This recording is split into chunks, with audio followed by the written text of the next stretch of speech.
Hello বন্ধুরা, কেমন আছেন? আমরা আজকে হাসপাতালে অর্কর একটা ভিডিও করার জন্য গিয়েছি। ডাক্তার তার অপারেশন করার জন্য চিন্তা করছেন, তো সেই জন্য একটা ভিডিও করতে হয়, সেই জন্য অর্ককে নিয়ে গিয়েছিলাম। দেখতেই পাচ্ছেন বেরোতে বেরোতে 12টার সময় ঢুকেছি, 6টায় বেরিয়েছি। দেখতেই পাচ্ছেন যে সন্ধ্যা হয়ে গেছে। তো এই করতে করতে আমার প্রেশার ফল করে যায় কোনো রকমে। একটা দোকানে খেয়ে নিয়ে ঘরে ঢুকে যাই, কিন্তু ততক্ষণে আমার অবস্থা খুব খারাপ হয়ে যায়, প্রেশার ফল করে।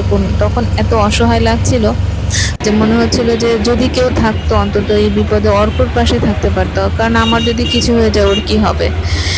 তো যাই হোক, আমরা সেই লজে ঢোকার আগে যেতে পথে ঠাকুরের একটা র্যালি দেখতে পেলাম, ওকে সেটা দেখিয়ে তারপরে আমরা ঘরে ঢুকেছি। এটা হচ্ছে বড় বাজার না, সরি, এটা নতুন bus stand, new bus stand বলে। নিউ বাস স্ট্যান্ডে একটা কালী মায়ের মন্দির আছে, সেখানে হয়ে যাচ্ছিলাম। তো ভাবলাম যে ঠিক আছে, একটু দাঁড়িয়ে ওকে দেখিয়ে নিয়ে যাই। সেও বোর হয়ে গেছে, তাই জন্য তাকে একটু দেখিয়ে নিয়ে গেলাম। ভগবানের কাছে বলি যে আমার মতো অসহায় যেন কেউ না হয়, আমার অর্কর মতো যেন অসহায় কেউ না হয়, যে এরকম পরিস্থিতিতে মা যদি কিছু হয় তখন এই ছেলেটার কি হবে। ও পুরোপুরি মায়ের উপর নির্ভরশীল একটি সন্তান। আমাদের কষ্ট আসলে কেউ বোঝে না, সবাই তাদের নিজেদের ভাবনা চিন্তা নিয়ে ব্যস্ত থাকে।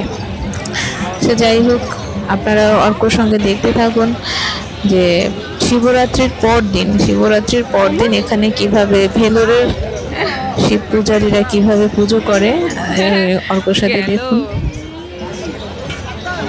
ওই দেখ ওই দেখ ওই দেখ ওই দেখ, ডাকিনি যোগিনী সব যাচ্ছে।